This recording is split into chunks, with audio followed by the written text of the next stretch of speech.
3.5 मुहूर्तांपैकी एक मुहूर्त समजल्या जाणाऱ्या गुढीपाडव्याच्या शुभमुहूर्तावर एपीएमसी फळ बाजारात आंब्यांची विक्रमी आवक झाली आहे।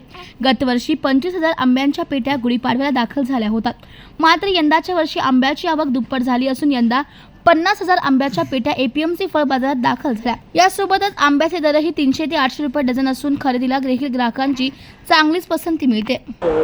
यंदा आंबा खवयाच्या दृष्टीने गुड न्यूज अशी आहे की यंदा गुढीपाडव्याला कमीत कमी 50,000 ते 55,000 पेट्यांची आवक झालेली आहे। गेल्या वर्षी हीच आवक गेल्या वर्षी 20,000 ते 25,000 पेट्यांची होती। त्या मानाने दुप्पट आवक यंदा झालेली आहे आणि बाजारभावसुद्धा यंदा सर्वसामान्य लोकांच्या आवाक्यामध्ये असे बाजारभाव झालेले।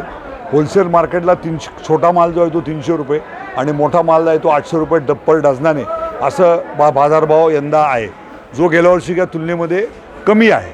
त्याच्यामुळे यंदा गुढीपाडव्याला लोकांना चांगले आंबे आणि स्वस्त असे आंबे खायला मिळतील।